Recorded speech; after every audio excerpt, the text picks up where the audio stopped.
Yo guys, welcome back to a brand new video. I apologize if I sound kind of shaky. I'm used to it being like 120 degrees here, so right now it's like 40 and I'm freezing my ass off. Anyways, I'm gonna make this one quick because I don't want this video to be an hour and a half long. So to start off, this is about Soggy Cereal's video talking about dogpack. Now, really quickly, I'm not defending dogpack, and I said this in my last video when I talked about Soggy Cereal. A lot of the allegations he made in his second and third video were pretty outlandish, and I didn't talk about those because they weren't really that believable. And shockingly enough, a lot of them were easily disproven, that or overly exaggerated. So this video is not about defending dogpack. This video is more like about how people are using the fact that dogpack over-exaggerated some things and using that to completely discredit every source of criticism that's been thrown at Mr. Beast. Now, before I talk about Soggy Cereal's video, I want everyone who's watching this and everyone who's watching other videos of people talking about Soggy Cereal's video to think, use your brain power, every last ounce of it, for just a second. If these are such heinous lies, and Mr. Beast is such a big creator, and he has all the proof to debunk these things, why would Mr. Beast request assistance, and not even just assistance, have a smaller YouTuber who only has 260,000 subs compared to his, what, 331 fucking million subscribers, to vicariously disprove these accusations instead of just fucking doing it himself? I know the answer's already in your head, you don't have to say it, but I'm gonna use this for later, because this exact point comes back to bite Soggy Cereal in the ass. Now, like I said, I'm not gonna spend an hour and a half going through every second of Soggy Cereal's videos, so I'm gonna run this down like pretty quick. The first hour he debunks some of the things that Dogpack has said before. He starts the video with Dogpack getting fired. Yes. You're pushing back on everything that we're saying. So what? Well, because you're trying to fire me, and I want to work at this company. I'm the CEO of this company. If I'm talking, don't interrupt. And I've been trying to get to this point of working on Mr. Beast for a long time. Can I please have a second chance? You were the manager of... So this is kind of his way of implying that this entirety of Dogpack's allegations toward Mr. Beast are just him being salty about being fired. And he also says that Dogpack manipulated Rosanna Pansino, like, when she has her own stories to tell about Mr. Beast. Don't get me wrong, Soggy Cereal makes some good points about the things Dogpack says and how he does happen to manipulate quite a few of his points as a way to make them seem worse than they are. But Soggy Cereal saying that Dogpack manipulated Rosanna Pansino when she had her own stories to tell in the first place is kind of asinine. After this, for the next hour, except for the Jake Weddle situation, other than that, everything is actually pretty viable. He makes decent points. When it comes to Jake Weddle, he just chalked it up to his experience being, you could have just left. But aside from that, the rest of his points aren't bad. So when he hits lottery number 2, this is when I kind of start to have a problem with it, and this is also when his video goes incredibly downhill from the way I see it, specifically because of what he does at the end of it.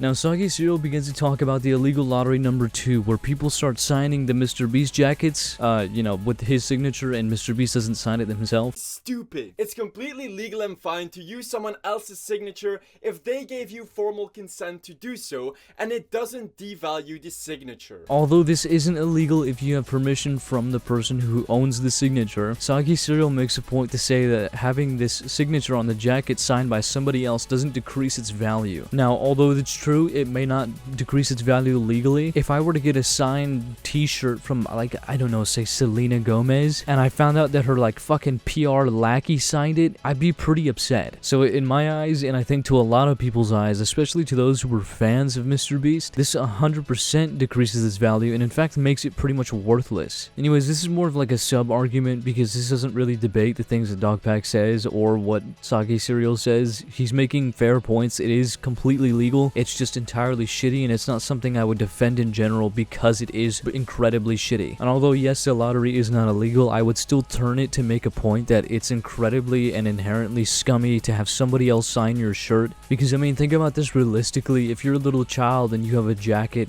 and you find this information out and it has Mr. Beast's signature on it, and someone's like, you got a jacket signed by Mr. Beast? And your response is, no, his friend forged his signature and put it on it. Anyways, I'm going on about this too much. The ending of Soggy Cereal's video. The last 25 minutes of his video are interviews directly with Mr. Beast's staff. And that's not the best part. He flew out to meet them. This was premeditated. So before I get into the real juicy details of this in of itself, because there are some pretty interesting facts that some people should know about this. You had a planned meeting with Mr. Beast's staff? What in the actual fuck makes you think that they're gonna be honest with you? So here's that little sweet piece of information I have for you. On a comment left in Cam Nugget's video. Someone said, while I like Soggy's video, the biggest problem with it is that it calls into question his journalistic objectivity and integrity with the fact that his travel and accommodation were paid for, and he didn't disclose this, point one, and that he engaged in a problematic and controversial style of journalism called access journalism. Soggy didn't disclose in his video that Dustin Harris, a MrBeast employee, paid for his flights and accommodation, and we didn't know about this until he mentioned it in a live stream with Chud Logic. In my eyes, I find it highly questionable for an individual/journalist doing an investigation into a person or company to accept travel compensation from said person or company, since it allows for a bias to occur in the investigation, and the lack of disclosing it is a major knock on Soggy's journalistic objectivity and integrity. It's also pretty clear that Dustin was reimbursed for Soggy's travel by Jimmy/MrBeast companies, since we know they often pay the travel costs for content creators and contestants that appear in their videos. I'll continue going through the comment in a moment, but do you see what I mean now by this leads to more questions? I think it's really obvious, especially by Soggy's attitude in the video he makes about dogpack. He doesn't fucking like him at all, and that's completely reasonable and that's completely fair. But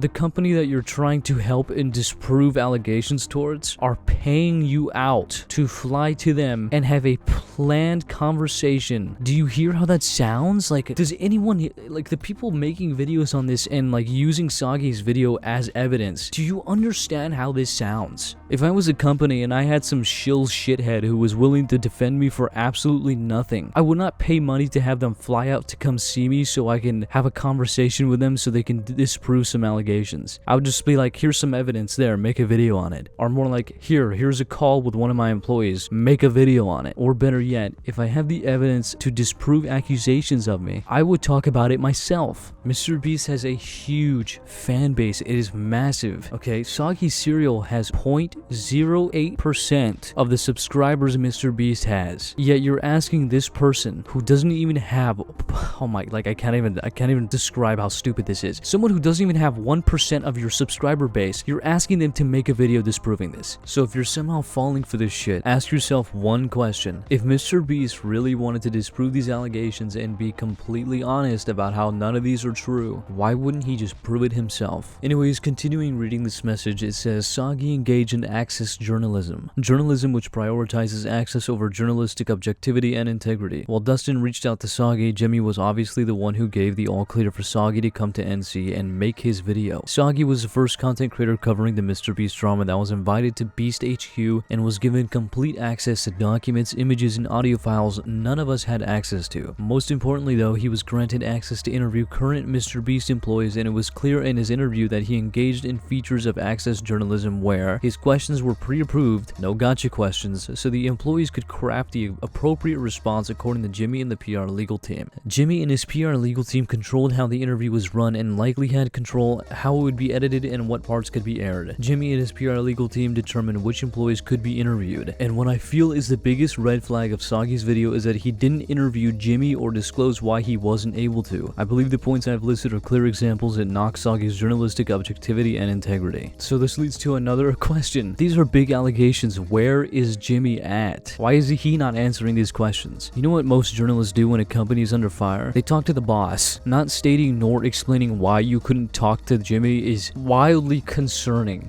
There's really big allegations going on about this one person. I have an idea. I should ask somebody else. Like, dude, come on. Like, they have you wrapped around your finger. You cannot be this stupid. Now, preceding Soggy Cereal's video, a few other YouTubers made these ridiculous fucking titles and headlines of their videos saying like, Dogpack is a liar, he lied about everything, Pyrocynical sold out, Timeworks sold out, Soggy Cereal sold out, Pegasus is gonna make a video, he said this in a community post, I don't think he's gonna sell out, Adam McIntyre sold out, Saros TV sold out, and the reason I'm saying they sold out is because they're using Soggy Cereal's video. MrBeast messaged Pyrocynical directed him to Soggy Cereal's video, and Pyro still made a video on it. Also, what is this dumbass title? Dogpack lied about everything, MrBeast is not evil? Dogpack 100% lied about a handful of things, but even without him, there's plenty of shit against MrBeast that really shows like a nasty side of him. Are people like choosing to forget the fact that he was in that Discord with Chris Tyson where they were grooming minors, and then lied about knowing nothing about it when he made that Twitter post? I mean, shit, dude, at least Jamari has his head fucking screwed on straight and realizes what's going going on. Everyone's seeing Soggy Cereal's video and they're like,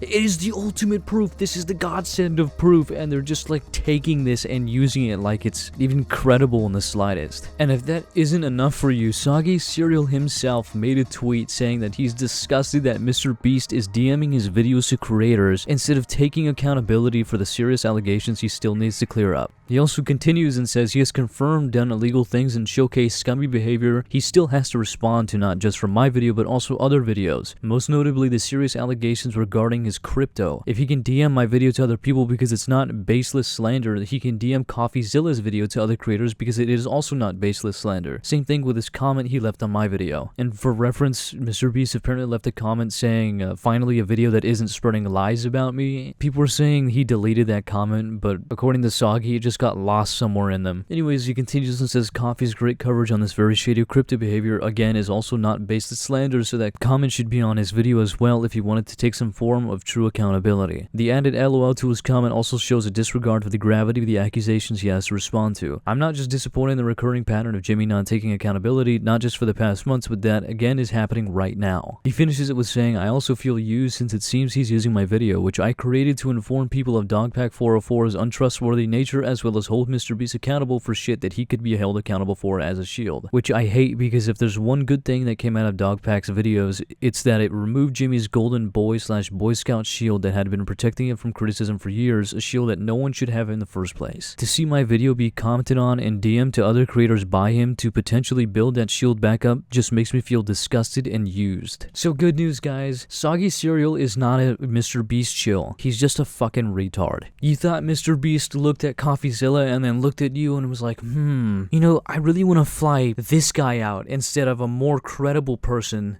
just because. You're his scapegoat, and for some reason it took you getting spun around and fucked in the ass to even realize that. The fact that you were already invited to go over there and your flight and travel were paid for should already tell you enough. Like, is that not just weird to you in general? Did that not click in your head? Or, I don't know, maybe the fact that you couldn't even talk to Jimmy himself, you could only talk to his employees. And for some reason, I really doubt that you were the one who got to handpick the ones you got to talk to. Like, this is the equivalent of someone needing a detective and they're like, should I talk to Batman or should I talk to this rookie who hasn't even graduated law school yet? I think I'll go with the rookie. Like, this isn't even about dogpack anymore at all. He's already lost all of his credibility. He got called out for lying, and I think he should be called out for lying. That's completely fair. But going in blind to an interview like that and then like taking everything like it's the absolute truth and nothing but the truth, like, you're not in a court of law. They can lie to you if they want to, and most likely they fucking did. Honestly, that's all I got. I'll probably make another video sometime soon because people are still talking about this and for some reason still can't see through what Mr. Beast is doing. Anyways, if you guys enjoyed, thank you for watching and come back for the next.